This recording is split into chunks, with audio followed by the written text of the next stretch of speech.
Hello and welcome to another Magic the Gathering draft video. It's Al here with you. This is how to draft MTG. Today we're looking at my March of the Machine draft guide. The set comes out on Arena tomorrow, April 18th, Tuesday.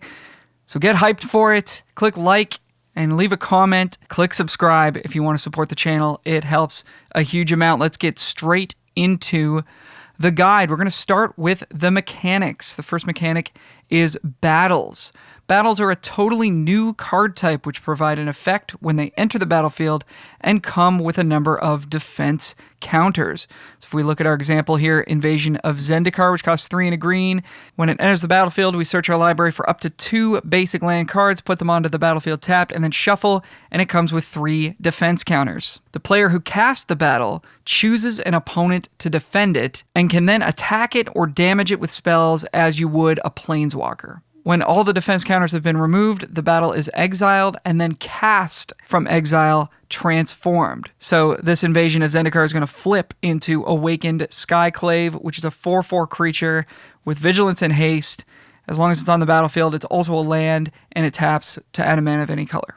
The battle is never controlled by the opponent, even though it may appear on their side of the battlefield.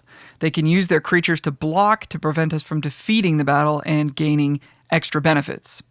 Effects that remove counters from permanents can be used to defeat battles.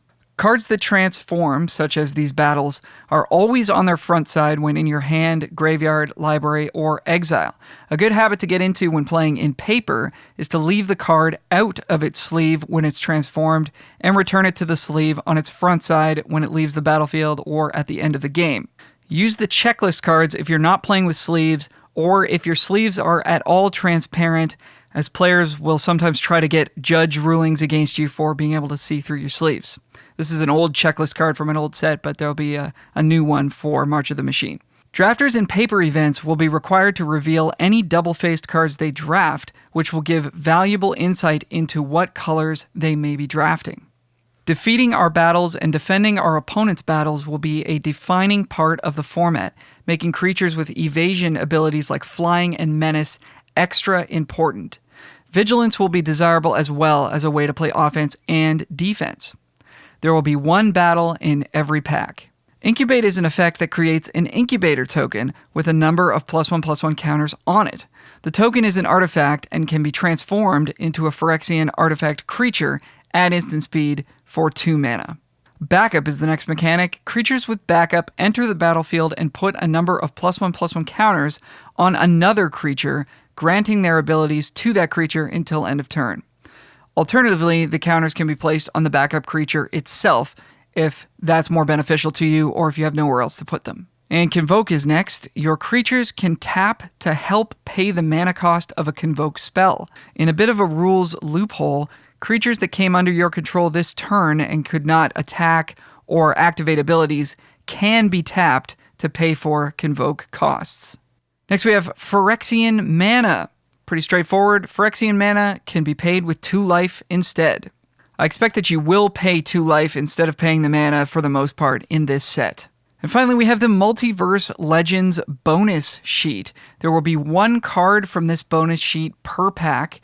Many of these cards are not very relevant to draft, but there are a few excellent ones that we'll cover in this video. These are a lot like the retro artifacts from Brothers War or the mystical archives from Strixhaven, if you played those sets. Let's talk some overall strategy for the format. Getting creatures on board early will be a huge priority in order to flip our own battles and prevent our opponents from flipping theirs. Creatures with haste, vigilance, flying, and menace will overperform. Decks will want high creature counts, often 17 or more. There will not be much room for non-battle, non-creature cards in most decks. And getting into the archetypes, here are my brief impressions of each of the 2 color archetypes in the format. We will be trying to end up in one of these by the end of the draft. Let's start with white-blue Knights. The signpost uncommons are Marshal of Zhalfir. 2 mana 2/2 gives your other knights +1/+1 and can tap to tap another target creature for a blue and a white. And we've also got Invasion of Xyrex, 4 mana battle with 4 defense. When it enters the battlefield, return up to 1 target creature to its owner's hand.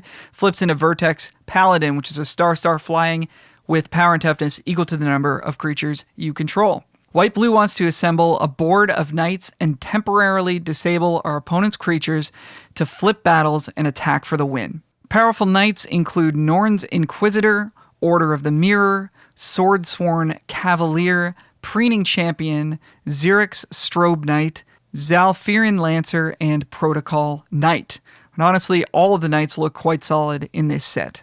This strategy will play well with Convoke cards like Temporal Cleansing, Wicked Slumber, Astral Wingspan, and Thunderhead Squadron. White-black Phyrexians is next. The signpost uncommons are Sculpted Perfection, 2 white-black for an enchantment that incubates 2 and gives Phyrexians you control +1/+1, and Invasion of New Capenna, white-black for a battle for defense. When it enters the battlefield, you may sacrifice an artifact or creature. When you do, exile target artifact or creature an opponent controls, and it flips into Holy Frazzle Cannon.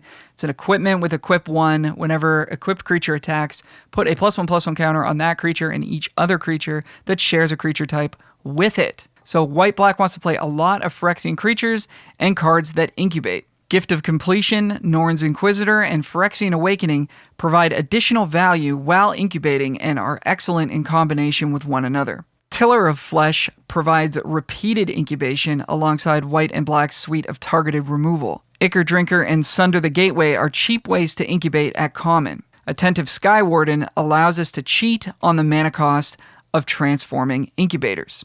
Other exciting creatures with the Phyrexian type include Tarkir Dune Shaper once it's transformed, Sunblasted Guardian when it's transformed, Aetherblade Agent when it's transformed, Blight Reaper Thallid when it's transformed, Alabaster Host Sanctifier, Etched Familiar, Phyrexian Censor, Nezumi Freewheeler when it's transformed, and Alabaster Host Intercessor. Dreg Recycler, Seraph of New Capenna when it's transformed into Seraph of New Phyrexia, and Completed Huntmaster offer a sacrifice angle and even work with untransformed incubator tokens. Next is White-Red Backup. The signpost uncommons are Mirror Shield Hoplite, red-white for a 2/2 vigilance. Whenever a creature you control becomes the target of a backup ability, copy that ability. You may choose new targets for the copy, and it triggers once per turn. And Invasion of Kylum, 2 red-white for a 5 defense battle. When it enters the battlefield, up to 2 target creatures each get +2/+0 and gain vigilance and haste until end of turn, and it flips into 2 3/2 tokens with whenever this creature and at least one other creature token attack, put a +1/+1 counter on this creature. So they attack together, they get bigger. Alabaster Host Sanctifier, Sunblessed Guardian Transformed, which is Furnace Blessed Conqueror, Karsus Depth Guard, and Kithkin Billy Rider all have direct synergy with backup, as they all love to have +1/+1 counters placed on them. The most exciting backup creatures appear to be Sigiled Sentinel, Bola Slinger, Redcap, Heel Slasher, and Fearless Scald. Although there are no knights in red, we could find ourselves with a small knights package in this deck.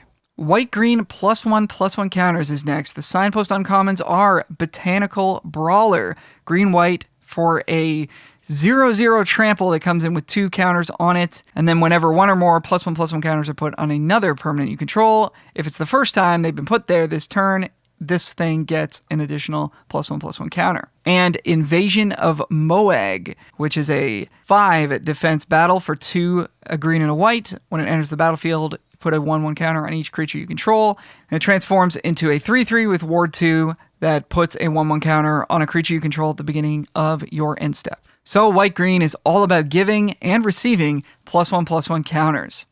Enduring Bond Warden, Angelic Intervention, Streetwise Negotiator, Serpent Blade Assailant, Sigiled Sentinel, Bola Slinger, Chomping Kavu, Storm the Seed Core, and Invasion of Muraganda are great sources of +1/+1 counters. Renata Called to the Hunt off of the bonus sheet is a bomb in this deck. Look for creatures with good keyword abilities like Alabaster Host Sanctifier and Kithkin Billy Rider to make use of all of these counters, or cards that specifically synergize with counters like the transformed side of Sunblessed Guardian, which is Furnace Blessed Conqueror, and Kami of Whispered Hopes. Keep in mind that Incubate will trigger some Counters Matter payoffs. Norn's Inquisitor, Sunder the Gateway, Tiller of Flesh, and Tangled Skyline will work well here. Next is Blue-Black Tempo Mill. Signpost uncommons, Halo Forager, 1 blue-black for 3/1 flying. When it enters the battlefield, you can pay X to cast target instant or sorcery with mana value X from either player's graveyard without paying its mana cost, and then that spell is exiled. And Invasion of Amonkhet, 1 blue-black for 4 defense battle. When it enters the battlefield, each player mills 3, then each opponent discards a card, and we draw a card. And then flips into a 4/4 that can enter the battlefield as a copy of any creature card in a graveyard, except it's a 4/4 black zombie in addition to its other types. Blue-black wants to play defense early with cards like Ichor Drinker, Aetherblade Agent, Blight Reaper Thallid, Expedition Lookout, Nezumi Informant, and Oracle of Tragedy, trading resources with the opponent and adding to their graveyard count. We can then pull ahead in the mid to late game with a timely Halo Forager buying back a removal spell, Invasion of Amonkhet turning on Expedition Lookout's unblockable ability, or by forcing through a transformed Aetherblade Agent. Invasion of Eldraine is a nice piece here, acting as a 3-for-1, adding to our opponent's graveyard count, and as a finisher on its backside. Tenured Oilcaster and Disturbing Conversion aren't great, but do get a little better as we fill our opponent's graveyard. Unseal the Necropolis gives this deck some late-game inevitability and plays nicely with the land cycling creatures Tidal Terror and Gloomfang Mauler. Next is Blue-Red Convoke, the Signpost uncommons. Joyful Storm Sculptor. This is 3 blue-red for a 2/3 that comes along with 2 1/1 blue and red elemental creature tokens. And whenever you cast a spell that has Convoke, it deals 1 damage to each opponent and each battle they protect. And we also have Invasion of Kaladesh, blue-red for a 4 defense battle. When it enters the battlefield, you create a 1/1 Thopter. And on its backside, it's a star 4 flying vehicle with power equal to the number of artifacts you control. So a 1/4 right off the bat, but hopefully you have more, and accrues for just 1. Blue-Red wants to develop a wide board of creatures and take over the game with big Convoke spells like Meeting of Minds, Astral Wingspan, Remotion Greatsword, Artistic Refusal, Shatter the Source, Thunderhead Squadron, and Shivan Branch Burner. Ral's Reinforcements and Preening Champion are 2 key pieces that generate multiple creatures. Hanger Scrounger can get rid of excess lands once we're ready to Convoke. And off the bonus sheet, Agar the Freezing Flame fits well here alongside Red's removal. Next is Blue-Green Transform, the Signpost uncommons. Mutagen Connoisseur, 1 green-blue for a 0/5 flying vigilance, gets +1/+0 for each transformed permanent you control. And Invasion of Pyrulia, green-blue for a 4 defense battle. When it enters the battlefield, scry 3, then reveal the top card of your library. If it's a land or double-faced card, you get to draw it. And it flips into a 4/4, trample, ward 2, other transformed permanents you control have trample, and ward 2. Blue-green encourages us to play lots of double-faced cards and cards that incubate. Omen Hawker helps us pay for our transform costs. Corruption of Tawashi provides a transforming incubator token and draws us a card every time we transform something. And Overgrown Pest helps us find our double-faced cards. Cheap transform creatures like Captive Weird, Herbology Instructor, Order of the Mirror, and Skyclave Aerialist will be very important here. Notvold Hermit is excellent, and Bonded Herd Beast is a solid rate as well. Eyes of Gitaxias and Converter Beast get a lot better in a deck with a couple of Omen Hawkers. Tangled Skyline is great anywhere, but especially great here. Blighted Burgeoning can open up a splash if needed. And finally, Streetwise Negotiator plus Mutagen Connoisseur, you're welcome. Black-Red Sacrifices next. The Signpost uncommons are Stormclaw Rager, 1 black-red for a 2/2. You can pay 1 and sacrifice another creature or artifact to put a +1/+1 counter on it and draw a card at sorcery speed. And Invasion of Asgal, black-red for a 4 defense battle. When it enters the battlefield, target player sacrifices a creature or planeswalker and loses a life, and then flips into a 2/1 menace. At the beginning of your end step, put a +1/+1 counter on it if a permanent was put into a graveyard from the battlefield this turn. Black boasts some solid sacrifice outlets in Corrupted Conviction, Dreg Recycler, Final Flourish, and Completed Huntmaster. Be on the lookout for Furnace Rains for some good old-fashioned steal and sack goodness. Look for creatures that generate multiple bodies or want to be sacrificed, such as Ichor Drinker, Blight Reaper Thallid, Furnace Gremlin, Gift of Completion, Nezumi Informant, Pyretic Prankster, and Etched Familiar. Ichor grows as other permanents are being sacrificed, including treasure tokens generated by Deadly Derision. Next is black-green Incubate-Midrange. Signpost uncommons, Elvish Vat Keeper. 1 black-green for a 3/3 that enters the battlefield and incubates 2. And we can pay 5 to transform target incubate creature you control and double the number of +1/+1 counters on it. And Invasion of Lorwyn, 4 black-green for a 5 defense battle. When it enters the battlefield, destroy target non-elf creature an opponent controls with power X or less, where X is the number of lands you control, and it flips into a creature with power and toughness equal to the number of lands you control. Ichor Drinker, Gift of Completion, Blighted Burgeoning, Completed Huntmaster, Converter Beast, and Tangled Skyline are our best ways to incubate. Kami of Whispered Hopes will buff our incubate tokens as they enter. This is a light theme, however. Black-green still wants to play a mid-range strategy, playing good rate cards that affect the board every turn to stop aggressive strategies and pressure more controlling decks. Cards like Aetherblade Agent, Blight Reaper Thallid, Herbology Instructor, Overgrown Pest, Chomping Kavu, Notvold Hermit, Nezumi Freewheeler, Wildwood Escort, and Phyrexian Gargantua are textbook black-green cards. Finally, we have red-green battles. The signpost uncommons, Rampaging Geoderm, 2 red-green for a 3/3 trample haste. Whenever you attack, target attacking creature gets +1/+1 until end of turn. If it's attacking a battle, put a +1/+1 counter on it instead. And we have Invasion of Urgamon, red-green for a 5 defense battle. When it enters the battlefield, create a treasure token, then you may discard a card. If you do, draw a card. It flips into a 3/4 trample that when it enters the battlefield, you may discard a card. If you do, search your library for a land or battle card, reveal it, put it into your hand. So, red-green, all about battles. Thrashing Frontliner, War Historian, and War-Trained Slasher all gain bonuses when they attack battles. Creatures with haste, such as Trailblazing Historian, Harried Artisan, Marauding Dreadship, and Furnace Host Charger, can allow us to flip battles out of nowhere against unsuspecting opponents. Splashing off-color battles may be necessary to achieve the desired density. Fortunately, Invasion of Zendikar and Invasion of Urgamon are here to help. All right, let's get into some general draft strategy. Picks 1 through 3, we're going to be taking the best card. Picks 4 through 8, we're going to continue to take the best card. We may have cards in multiple colors, and that's okay.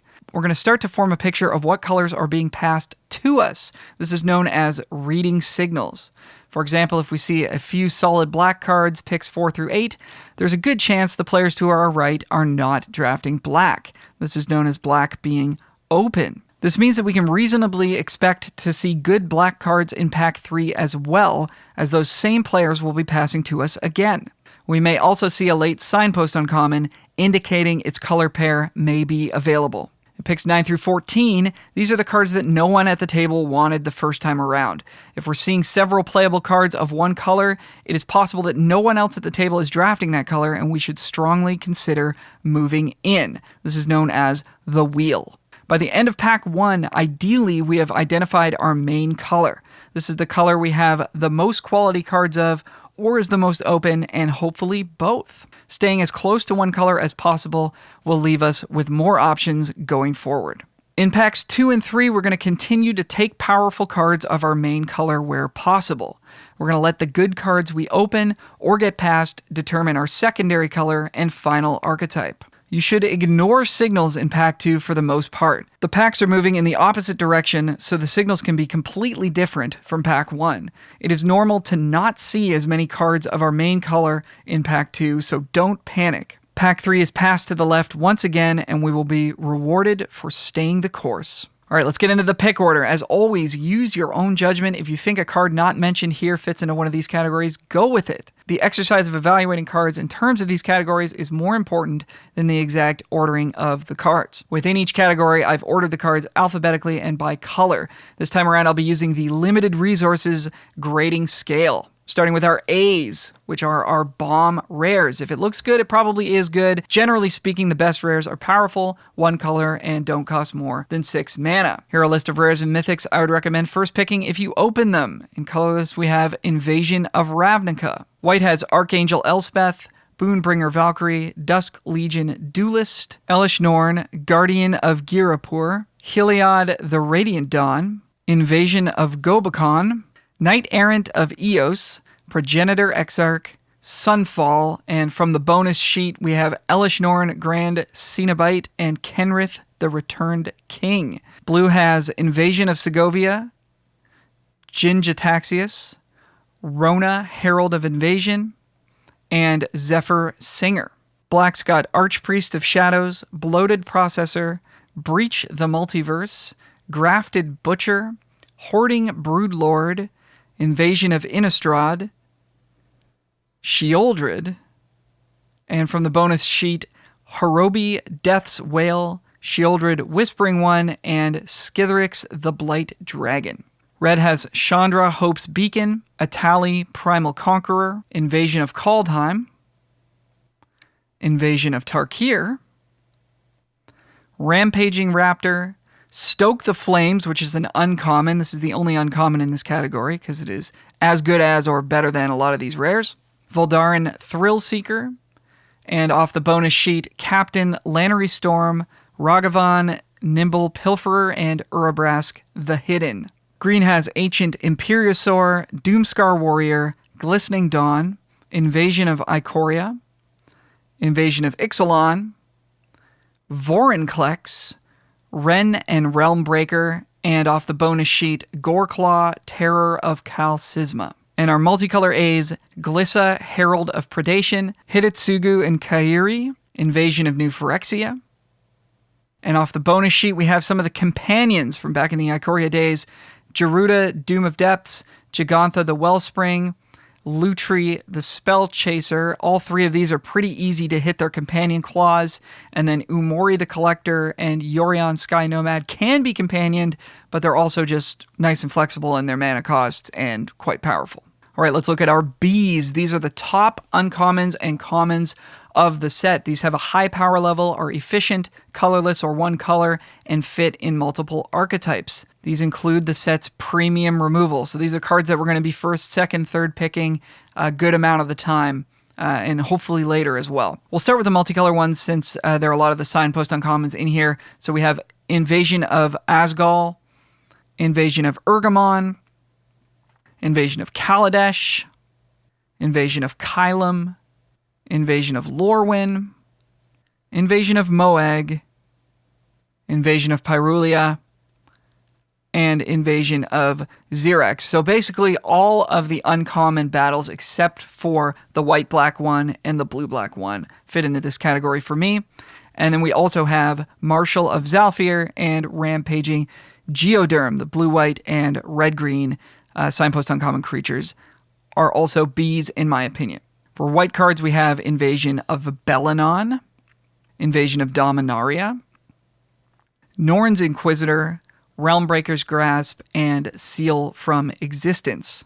Blue has Invasion of Kamigawa, Preening Champion, Skyclave Aerialist, Wicked Slumber, and Xerax Strobe Knight. Black has Etherblade Agent, Blight Reaper Thalid, Collective Nightmare, Deadly Derision, Invasion of Eldraine, and Invasion of Ulgrotha. Red's got Invasion of Mercadia, Invasion of Ragatha, Kenra Spellspear, Remosian Greatsword, and Volcanic Spite. Green has Cosmic Hunger, Notvold Hermit, Invasion of Muragonda, Invasion of Zendikar, Overgrown Pest, Storm the Seed Core, Tandem Takedown, and off of the bonus sheet, Renata Called to the Hunt. Next, we'll look at our C pluses. These are good uncommons and commons. Slightly less powerful and flexible than the previous group, these start to pull us towards a more specific color pair archetype. I'm hoping to take these pick 4 and beyond, but in a weaker pack, I may take them earlier. These include the cycle of gain lands, of which there are 10. I'm showing you 3 here. They all come into play tapped and gain you 1 life and tap for 2 colors of mana. And also the cycle of land cycling cards. There's 1 in each color. Aside from being giant creatures that are actually just pretty good, They can be discarded if you pay 2 mana, and you can search for their corresponding basic land. You can actually do a little trick with these too. For example, if you were to play 2 Alabaster Host Intercessors in your red-green deck, for example, and 1 Plains, the first Alabaster Host Intercessor can be discarded to find the Plains, and then when you draw the second one, you've got the Plains to cast it. Or if you just draw the Plains by accident or with some other way to search up the land, then you can easily cast these as well. So they're never truly dead in your hand, and they're very flexible. These are a lot better than they may look, and I would encourage you to take these if there's nothing else exciting in the pack. For colorless cards, we've got one. It's Skittering Surveyor, which will help with some splashing as a nice little value creature. And multicolor cards, a lot of these are the signpost uncommons that didn't quite make it to the B range for me. Botanical Brawler, Elvish Vat Keeper, Halo Forager, Invasion of Amonkhet, Invasion of New Capenna, Joyful Storm Sculptor, Mirror Shield Hoplite, Mutagen Connoisseur, Sculpted Perfection, Stormclaw Rager, and off the bonus sheet, Agar the Freezing Flame and Imodi Celebrant of Bounty. In white, we have Alabaster Host Sanctifier, Angelic Intervention, Bola Slinger, Elspeth's Smite, Phyrexian Awakening, Phyrexian Censor, Seraph of New Capenna, Sigilled Sentinel, Sun-Blessed Guardian, Sunder the Gateway, Tarkir Duneshaper, Tiller of Flesh, and Zalfirin Lancer. Blue has Artistic Refusal, Astral Wingspan, Captive Weird, Invasion of Vryn, Omen Hawker, Oracle of Tragedy, Order of the Mirror, Protocol Knight, Stasis Field, and Temporal Cleansing. Black has Completed Huntmaster, Final Flourish, Gift of Completion, Ichor Drinker, Merciless Repurposing, Nezumi Freewheeler, Nezumi Informant, Phyrexian Gargantua, and Vanquish the Weak. Red has Fearless Scald, Furnace Gremlin, Harried Artisan, Karsus Depth Guard, Marauding Dreadship, Rawl's Reinforcements, Redcap Heel Slasher, Scrappy Bruiser, Searing Barb, Sheevan Branch Burner, and Thrashing Frontliner. Green has Chomping Kavu, Herbology Instructor, Streetwise Negotiator, Tangled Skyline, War Historian, and Wildwood Escort. Finally, we have the C's and D's, which are the filler cards. Any card that I have not yet mentioned falls into this filler category. These are cards with a lower power level or a more specific purpose. I'm hoping not to take these before pick 6, and we're looking for cards that fill vacant spots on our mana curve or cards that fit with our Archetypes plan. It's useful to take note of filler cards in the first few picks as potential cards to wheel, which means to see again in picks 9 through 14. I'd like to highlight the good combat tricks as they tend to overperform on 17 lands data, but they're not generally high picks as you can only play 2 or 3 of them tops. These are Aerial Boost, Zalfirin Shapecraft, which is particularly good with Incubate tokens, Bladed Battle Fan, Mirrodin Avenged, Coming in Hot, and Arachnoid Adaptation. We also have some sideboard cards. These are not worth playing in the main deck, but are powerful in best of 3 against certain decks.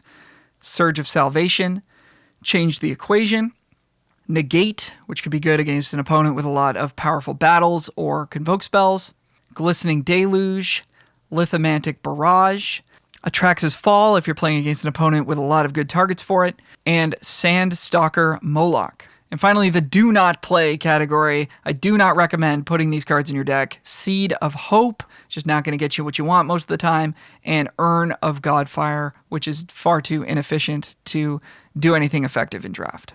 We'll leave you with some deck building tips here. Play 2 colors. Avoid splashing a 3rd color at all costs unless the deck is specifically designed to support multiple colors. Play 17 lands. A deck with no cards that cost more than 4 mana can play 16 lands. And finally, play a low curve. Most limited decks want 6 or more 2 mana value creatures and some 1 mana value creatures, around 4 3 mana value creatures, some 4 mana value creatures, and very few cards that cost 5 or more. It will be extremely important to have a creature in play by turn 2 to attack and defend battles. And that's going to do it for this one. Thank you so much for watching. Please click like and click subscribe if you want to help support the channel. Let me know in the comments below which archetype you're most excited to draft in March of the Machine. And if you want to reach out to me directly to give feedback or ask questions or inquire about online coaching, you can do so at howtodraftmtg@gmail.com. Best of luck in your drafts. We'll see you on the next one. Bye for now.